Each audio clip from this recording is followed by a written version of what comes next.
नमस्कार प्यारे बच्चों, कैसे हो बेटा? सभी अच्छे हैं ना बेटा? आज हम पढ़ेंगे पार्ट नंबर 20 वीर अब्दुल हमीद। ठीक है, वीर अब्दुल हमीद हमारे देश के एक वीर सैनिक थे, तो उनके बारे में आज हम पढ़ेंगे। उन्होंने किस तरह से जब भारत पाकिस्तान का युद्ध हुआ था तो उसमें अपनी वीरता का प्रदर्शन किया था।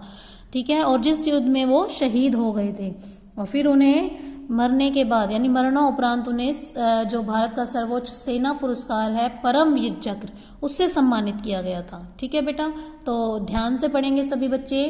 वीर अब्दुल हमीद का जन्म उत्तर प्रदेश के गाजीपुर जिले ग्राम धर्मपुर यानी गांव धर्मपुर में हुआ था।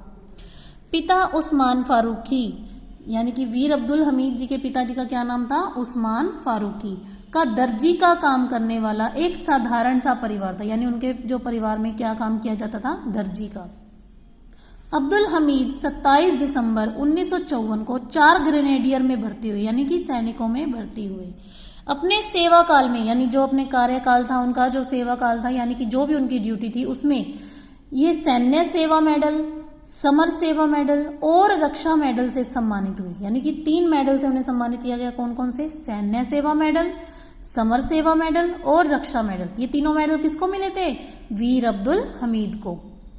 वीर अब्दुल हमीद भारतीय सेना की 4 ग्रेनेडियर में एक सिपाही थे। इन्होंने 1965 के यानी कि जो 1965 में क्या हुआ था? भारत पाक युद्ध, पाक यानी पाकिस्तान युद्ध के समय यानी 1965 में भारत पाकिस्तान का युद्ध हुआ था।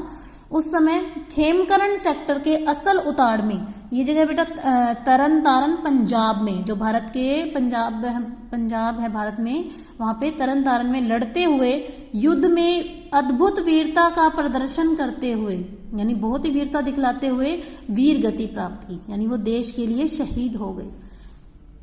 इन्हें मरणोपरांत भारत का सर्वोच्च सेना पुरस्कार जो कि क्या था? परमवीर चक्र मिला। यानी परमवीर चक्र से इन्हें सम्मानित किया गया। यह पुरस्कार इस युद्ध यानी जिसमें वे शहीद हुए थे के समाप्त होने के 1 सप्ताह से भी पहले इन्हें पहले 16 सितंबर 1965 को घोषित हुआ था। यानी जब इनकी मृत्यु नहीं हुई थी तो युद्ध जब 1 सप्ताह भी नहीं हुआ था, तो युद्ध के जो समाप्त होने के 1 सप्ताह से भी पहले, जब समाप्त होने वाला था तो उसके 1 सप्ताह यानी 1 हफ्ते से भी पहले उन्हें ये पुरस्कार देना घोषित हुआ था। तो उसको कब हुआ था? वो 16 सितंबर 1965 को। 1965 का युद्ध हम इसके बारे में पढ़ेंगे कि क्या हुआ था। ये बेटा पिक्चर जो है ये पैटर्न टैंक है जिससे गोलाबारी की जाती है। ठीक है बेटा। 8 सितंबर 1965 की रात में पाकिस्तान द्वारा भारत पर आक्रमण किया गया। उसका उत्तर देने के लिए भारतीय सेना के जवान मुकाबले पर खड़े हो गए। अब भारत के जो वीर सैनिक है वो कोई कम थोड़ा ना बेटा, है ना? तो वो मुकाबले के लिए खड़े हो गए। वीर अब्दुल हमीद पंजाब के तरन तारन जिले के खेमकरण सेक्टर में सेना की अग्रिम पंक्ति में तैनात थे यानी आगे की लाइन में तैनात थे, खड़े थे। पाकिस्तान ने उस समय अपराजय माने जाने वाले अमेरिकन पैटर्न टैंकों के साथ खेमकरण सेक्टर के असल उताड़ गांव पर आक्रमण कर दिया। पाकिस्तान ने सोचा कि ये जो पैटर्न टैंक है ये क्या है, हार नहीं सकते। जो उनके पास पैटर्न टैंक थे वो कभी भी हार नहीं सकते, तो उसलिए उस सोच के साथ उन्होंने कहां पर आक्रमण कर दिया? असल उताड़ गांव पर आक्रमण कर दिया।